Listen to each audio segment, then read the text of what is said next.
Ustaz, bagaimana cara ikhlas yang benar-benar sesuai tuntunan Al-Quran? Ya, kita keluarkan surat Al-Ikhlas. Betul nggak? Cara ikhlas sesuai tuntunan Al-Quran, keluarkan surat Al-Ikhlas. Sudah. Apa itu ikhlas? Itu dulu cara ngajinya. Apa itu ikhlas? Apa itu ikhlas? Tulus. Apa itu tulus? Ikhlas. Ya. Saya tulis ini ya. Baik. Dari belakang kelihatan ini. Oh, bagus. Saya tuh suka kagum ya, kagum dimanapun berada, bukan hanya di sini. Kalau saya bertanya kepada yang paling belakang, itu selalu kelihatan. Padahal belum saya tulis. Ikhlas. Ya, ini ya. Tuh, pelan-pelan. Ikhlas ini dari kata akhlasa asalnya. Akhlasa, yukhlisu ikhlasan. Akhlasa ini. Akhlasa. Akhlasa itu asalnya dari kata khalasa tambah a. Itulah cepat membahasnya, singkat padat. A plus, ya ini kan awalan ini a nih, tambahannya plus khalasa. Simpan a-nya dulu, kita ke khalasa dulu. Khalasa itu asalnya sesuatu yang bening, yang nggak bercampur dengan apapun, yang murni. Makanya ini nih dalam bahasa Arab disebut dengan al-ma'ul khalis, air bening, bukan air putih. Kalau air putih apa? Susu. Air putih apa? Ya. Kalau yang coklat apa? Teh. Yang hitam apa? Kopi. Yang putih apa? Kalau ini air apa? Ini. Nah, ini khalasa namanya. Khalasa. Kalau dibawa ke pemilik pelakunya disebut khalis. Ya, misalnya ada yang namanya khalis. Maksudnya apa? Orang itu seringkali menyaring segala yang keluar dari dirinya sehingga selalu bening, bersih. Makanya kalau ada orang namanya khalis, kata-katanya nggak boleh kotor. Karena itu bukan bagian dari cermin kebeningan hatinya. Catat itu ya. Termasuk pandangannya jangan memandang yang kotor. Karena itu bukan dari cerminan namanya. Itu khalasa namanya. Kalau kita ingin berusaha menyingkirkan yang kotor, menanggalkan, ditanggalkan, digelincirkan, izalah, tanggalkan supaya yang bersihnya saja yang muncul, maka tambahkan hamzah di depan kata dasarnya. Dari khalasa tambah hamzah. Maka harakat ini, huruf pertama kan kha fathah ya. Lihat ini, fathah. Fathahnya pindahkan ke depan. Jadi a, ini sini a. Karena ini dipindah, maka ini mati, hilang. Jadi akhlasa. Di akhlasa itu usaha yang sungguh-sungguh untuk menghilangkan yang kotor-kotor, yang mencampurinya, sehingga nggak ada campuran lagi. Kalau ini air bening ada campurannya, saya bersihkan campurannya sehingga tersisa yang beningnya saja. Maka prosesnya disebut dengan akhlasa. Sudah? Sifatnya, karakternya, sifat yang membebaskan diri sudah hilang dari campuran sehingga bening saja. Itu karakternya, sifatnya disebut dengan ikhlas.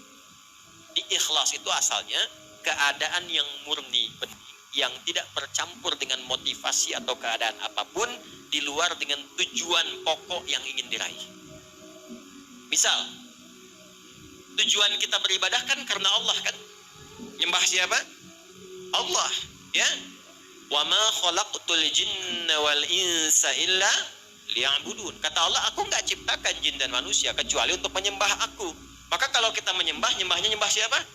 Allah. Tujuan kita pada siapa? Allah. Maka jangan pernah nanti ada penyerta-penyerta, motif-motif lain yang menyertai ibadah kita sehingga keluar dari fokus, keluar dari tujuan asal. Karena tidak sedikit nanti ada orang yang ingin ibadahnya seharusnya dilihat Allah karena Allah. Ibadah yang dikerjakan karena ingin diperhatikan Allah, sifatnya disebut ihsan namanya. An ta'budallaha ka'annaka tarahu fa illam takun tarahu fa innahu yarak. Hadis Muslim hadis yang ke-8. Engkau berusaha menyembah Allah dan merasa diawasi sekalipun kau tak mampu melihatnya. Itu ihsan namanya. Nah, ibadah yang ingin dilihat oleh makhluk bukan khalik disebut riya namanya. Riya. Imam mimpin. Bismillahirrahmanirrahim.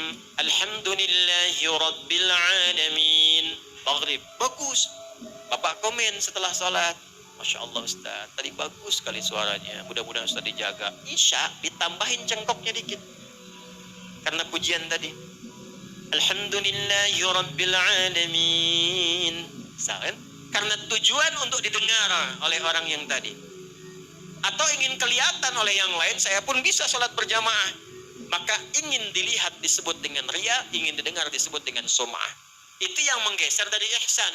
Fawailul lil musallin alladzina hum an salatihim sahun alladzina hum yura'un. Riya itu pengen dilihat orang. Bahasa kekiniannya pencitraan.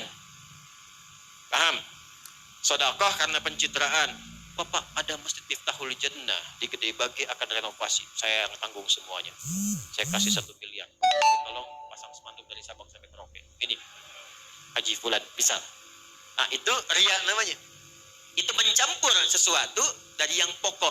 Kalau kita ingin tepikan berusaha lillah, sifatnya disebut dengan ikhlas. Orang yang berusaha mewujudkan itu berusaha namanya mukhlis. Jamaknya mukhlisin. Nah, kita itu diperintahkan oleh Allah sepanjang ibadah usahakan yang ikhlas. Jadi usaha kita yang dilihat oleh Allah. Nanti Allah yang ngasih hasilnya. Orang yang berusaha untuk ikhlas disebut mukhlis, jamaknya mukhlisin. Turun surah Al-Bayyinah, surah 98 ayat 5. Wa ma umiru illa liya'budullaha mukhlishina lahud din. Kalau sudah dapat ikhlas itu diberikan oleh Allah dalam hati. Kalau sudah ada dalam hati, enggak pamrih. Dia nggak mikir apa-apa. Yang penting Allah ridha. Jadi walaupun dia ngasih ketahuan orang, dia udah nggak peduli dengan orang. Dia ada level seperti itu ada. Sudah nggak ngaruh, mau muji mau enggak. Kadang-kadang dia potong. Akhi, was antum itu, udah. Itu mah rezekinya dia aja ditipin Allah sama saya. Kalimatnya itu sudah nyaman, tertanam dalam jiwanya. Fokus tujuan ibadah hanya lillah. Kalau sudah Allah berikan sifat ikhlas itu berubah dari mukhlis menjadi mukhlas.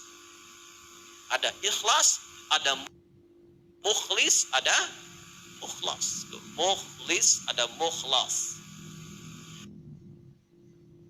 Kalau sudah mukhlas, maka tingkat ini adalah tingkat di antara yang tertinggi dari hamba Allah yang sulit ditembus oleh setan. Jadi setan itu kalau sudah ketemu orang mukhlas, dia sudah give up. Nyerah dia. Memang dia masih menggoda untuk menunaikan tugas gitu kan. Ya, tapi tugasnya menjadi formalitas karena nggak bisa ditembus. Itu sudah pengakuan setan sendiri. Ada di mana? Di surah 15 ayat ke-40. Quran surah Al-Hijr surah 15 ayat 40. Illa ibadaka minhumul mukhlasin. Ya Allah, aku akan goda setiap anak cucu Adam dari depan, dari belakang, dari kanan, dari kiri.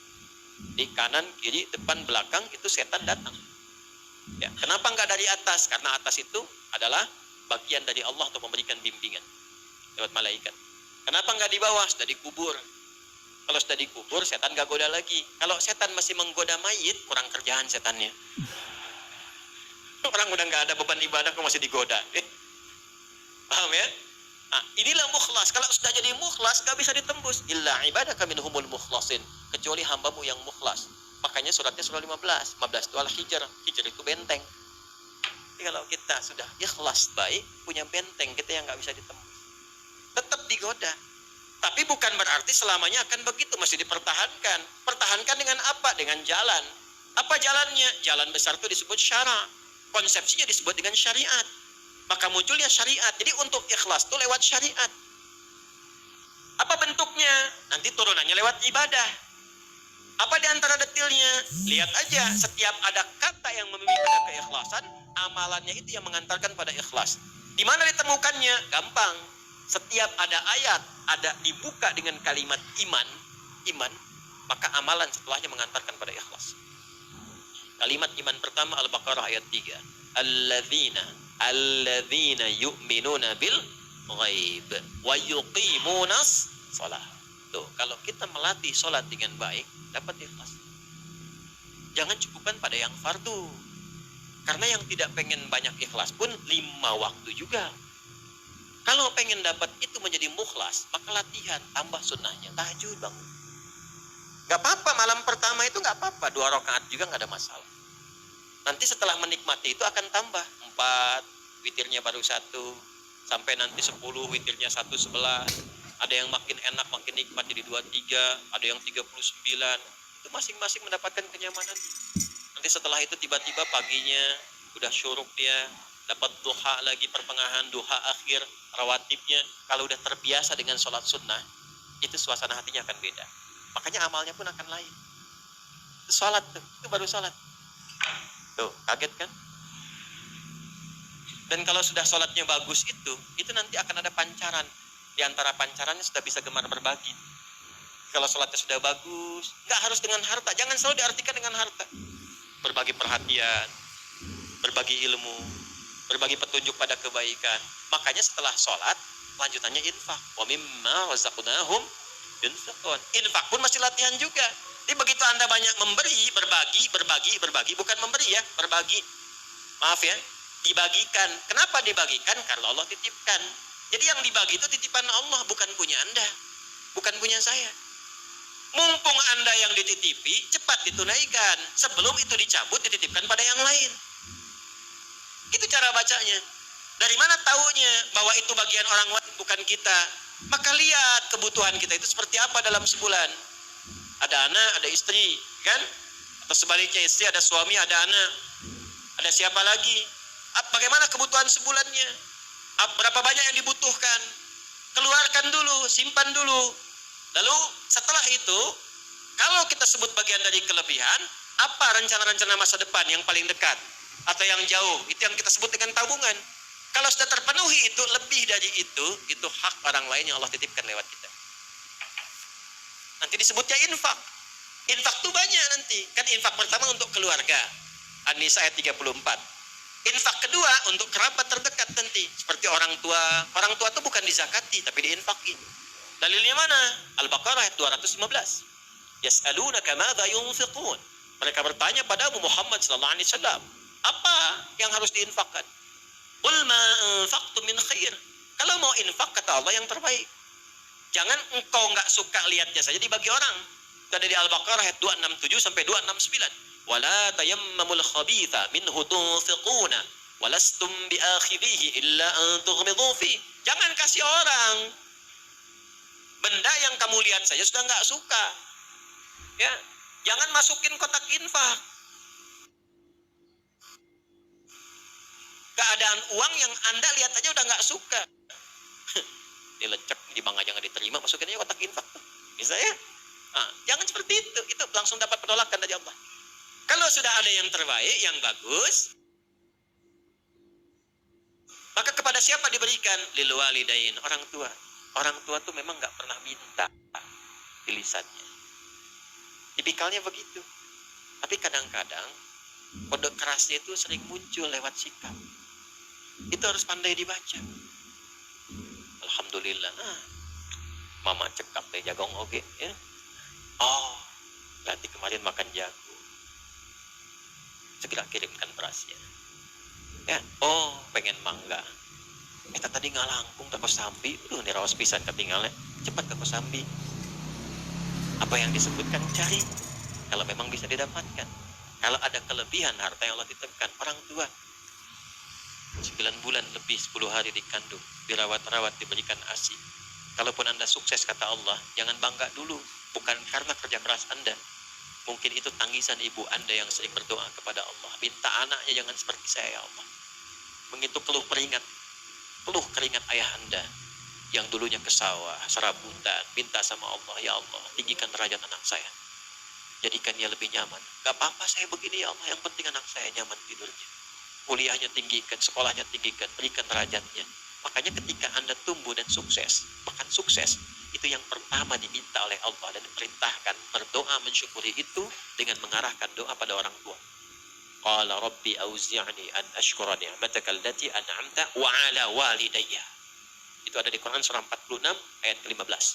Kalau Anda merasa udah usia 40 tahun bahkan udah sukses, udah hebat, jangan membanggakan usaha Anda, kata Allah. Mungkin itu saham terbesarnya adalah amalan orang tua Anda. Maka dari itu, kalau belum mampu memberikan sesuatu yang, ya, kalau membalas itu nggak mungkin. Yang bisa dilakukan adalah memberikan kasih yang sekiranya mendekati apa yang bisa dilakukan. Ada seorang anak mengatakan pada orang tuanya, setelah dia memberikan bakti luar biasa. Ya, jadi dia, ini kisah nyata. Saya tuh dulu waktu 90-an tuh masih banyak buku-buku bagus tuh. Sekarang tuh sudah nggak banyak maknanya gitu ya. Semua dicetak aja gitu. Ya, dulu tuh berkualitas buku-buku, banyak kisah-kisah orang soleh, 40 kisah orang-orang soleh, banyak sekali. Ada seorang ayah sakit, dirawat oleh anaknya, sampai luar biasa maksimal. Disuapin seperti diperlakukan ayahnya itu, seperti diperlakukan saat ia kecil. Ya, ke toilet, diantarkan, dibersihkan kotorannya, macam-macam lah. Sampai satu kali anaknya komen, alhamdulillah ayah, aku telah bisa membalas jasa-jasa ayah, perawatan, seperti ayah telah merawat saya waktu kecil. Apa jawab ayahnya? Tidak, nah, belum sampai kamu pada level itu. Kenapa ya? Karena aku merawat kamu dulu supaya kamu hidup, sedangkan engkau merawat saya sekarang untuk mengantarkan pada kematian. Ya, makanya nggak akan bisa balas orang tua, tuh nggak akan bisa. Kalau nggak bisa balas, minimal bahagiakan, jangan sakiti lah. Kalau nggak bisa ngasih, minimal jangan sakiti. Wala taqul lahuma uffin, kata aja udah nggak boleh, bentak nggak boleh. Sudah dikandung merat, gak pernah dilepas, dikasih ASI, dirawat-rawat, disayang-sayang, dicium, dipeluk, bangun malam, bangun, capek, lelah, udah dewasa bentak-bentak. Ente siapa? Gak malu Anda sama Allah? Di belakang keluh kesah, ada yang tega menggibahkan ibu bapaknya, ya, ada yang tega memaksa memberikan warisan, ada yang mempolisikan bapak ibunya. Anak kurang luar biasa itu ya. Saya nggak punya kata-kata untuk melukiskan itu. Kita doain supaya dilembutkan hatinya, balik, tobat, baik ya. Ya, saya nggak pernah mengajarkan untuk berbuat yang kotor. Ya, saya nggak pernah mengajarkan untuk mencela orang. Minimal kita doakan. Kalau ada orang mengaku belajar dengan saya, mencela orang ini itu, saya tidak mengakui itu belajar. Ya, kita itu belajar untuk memperbaiki diri. Sebelum memperbaiki orang lain, perbaiki dari pribadi. Jadi itu gambarannya ya. Gambaran keikhlasan itu pancarannya adalah amal soleh. Latihannya lewat apa? Lewat amal-amal yang Allah berikan kepada kita. Di salat, infak, ya, lil walidain. Setelah orang tua siapa? Wal aqrabin, kerabat dekat.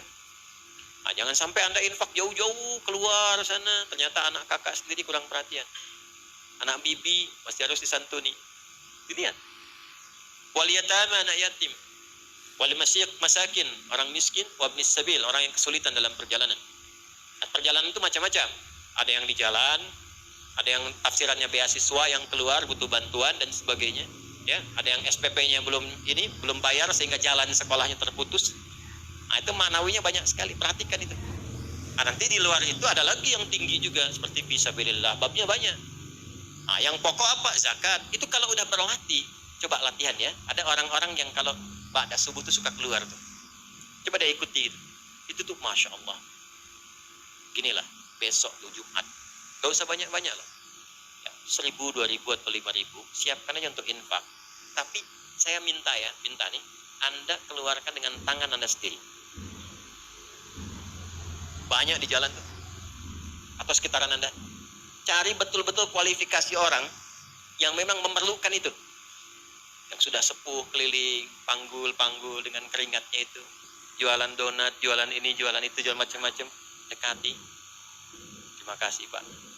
Mohon maaf, ini ada titipan lewat saya. Memang nggak banyak, cuman tolong doakan aja Pak ya. Saya diberikan kesehatan kebaikan. Anda berikan, itu perhatikan bagaimana yang keluar di lisan mereka. Mudah-mudahan Acep sehat, dipasih Anda rezeki berlipat, keluarga itu tuh mahal sekali, mahal. Dan itu bisa menambah motivasi Anda untuk besok berangkat lagi. Coba sesekali deh mendapatkan doa dari orang-orang seperti itu mustajab sekali. Nah mungkin usaha Anda sukses itu dari doa orang-orang seperti itu. Bukan karena hebatnya Anda, karena kan yang punya rezeki Allah. Bagaimana Allah bisa menggerakkan semua rezeki itu dekat dengan Anda? Jangan dikira mudah begitu saja. Kalau cuma begitu, Korun lebih jagoan. Korun itu mengatakan, komen pertama Korun yang di-dislike oleh semua generasi setelahnya, walaupun diviralkan. Apa dia katakan? Ini karena ilmu saya. Ya. Maka Allah nggak suka. Diadakanlah likuifasi, ditenggelamkan, dilumat ya dengan tanah sekalian, dengan semua harta-hartanya. Gitu. Jelas ya?